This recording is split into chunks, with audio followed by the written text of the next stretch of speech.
ప్రభు యొక్క ఘనమైన నామాన్ని బట్టి ప్రతి ఒక్కరికి వందనాలు చెల్లిస్తూ ఉన్నాను.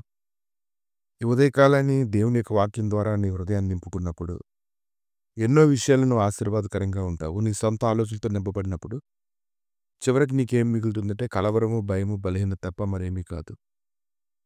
విత్తువాడైతే వాక్యం విత్తుచూ ఉన్నాడు. మార్కు సువార్త 4వ అధ్యాయంలో నుంచి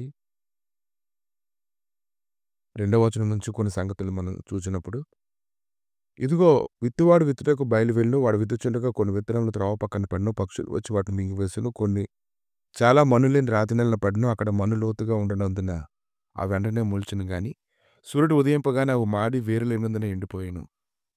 కొన్ని ముండ్ల పొదల్లో పడెను. ముండ్ల పొదలు ఎదిగి వాటిని అణిచివేసెను గనుక అవి ఫలింపలేదు. కొన్ని మంచి నేలను పడెను. అవి మొలిచి పెరిగి పైరై 30 60 100 ఫలించెను. ఈరోజు వాక్యం నీ హృదయంలోకి వచ్చినప్పుడు నువ్వు ఫలించడం ప్రారంభిస్తూ ఉంటావు. నువ్వు ఎలా ఫలించడం ప్రారంభిస్తూ ఉంటావంటే, 30 నింపుకుంటే 30 వస్తుంది. 60 అయితే 60, 100 అయితే 100. నువ్వు ఎలా నింపుకుంటావు అనే దానిని బట్టి అపోస్తల కార్యాలు 12:24 దేవుని వాక్యం ప్రబలమై వ్యాపించుటను. దేవుని యొక్క వాక్యం నమ్మదగినదిగా ఉంది. పూర్ణాంగీకారమునకు యోగ్యమైనదిగా ఉంది. దేవుని వాక్యం ప్రబలమై వ్యాపిస్తూ ఉంది. ఆయన వాక్యం యథార్థంగా ఉంది. ఆయన చేయిందంతా కూడా మనం నమ్మాల్సిందే. కనుక అపోస్తల కార్యాలు 16:32 అతనికిని అతని ఇంటినున్న వారందరికీ దేవుని వాక్యం బోధించేది. కనుక దేవుని వాక్యం వల్ల నువ్వు పవిత్రపరచబడుతూ ఉన్నావు. నీ పరిస్థితులన్నీ మార్పు చెందుతూ ఉన్నాయి. ఎక్కడైతే దేవుని యొక్క వాక్యం పంచిపెట్టబడుతుందో, ప్రకటించబడుతుందో అక్కడ దేవుడి యొక్క నీతి నిలవడాన్ని మనం చూస్తూ ఉన్నాం. లోకాసువార్త 4:32 ఆయన లేఖనాలు ప్రకటిస్తూ ఉన్నప్పుడు, ఆయన లేఖనాలు బోధిస్తూ ఉన్నప్పుడు అది అధికారంతో కూడిందే ఉంది కనుక వారు ఆయన బోధకు ఆశ్చర్యపడుతూ ఉన్నారు.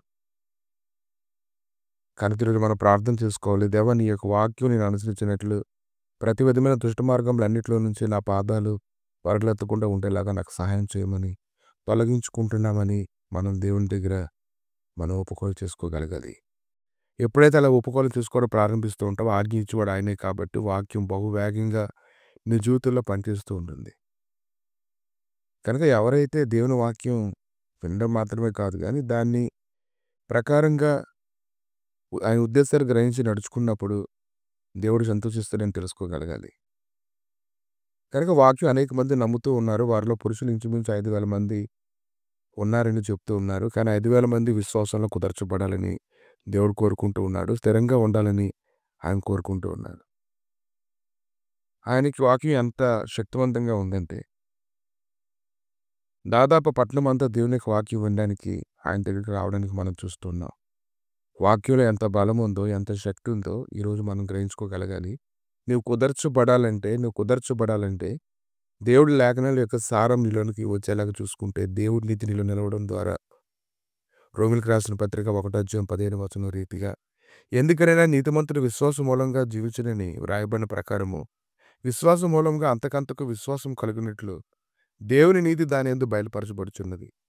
కనుక దేవుని నీతి దాని యందు బయలుపరచబడాలి అని అంటే ఈ దినాన దైవ సన్నిధిలో నువ్వు కుదురుబాటు కలిగి లేఖనాలు ధ్యానించడంలో ప్రతి ఆటంకాన్ని జయించి దానిలో స్థిరపరచబడేలాగా నీ గురించి నువ్వే శ్రద్ధ తీసుకోగలగాలి. ప్రభువా, మీ దయగలిగిన నష్టాలకి సేవలు అప్పగించుకొని ప్రార్థన చేస్తుండగా లేఖనాలను బట్టి తండ్రి అనేక మంది జీవించినట్లుగా దాని విశ్వాసం ఉంచినట్లుగా దానివల్ల వచ్చేటువంటి ఫలము పొందినట్లుగా నీ కృప దయచేయమని, లేఖనాల మీద దృష్టి పెట్టి ప్రభువా దానికి అధికంగా సమయం ఇవ్వడానికి కృపత నింపమని యేసుక్రీస్తు నామములు అడిగి వేడుకుంటున్నాము తండ్రి. ఆమేన్.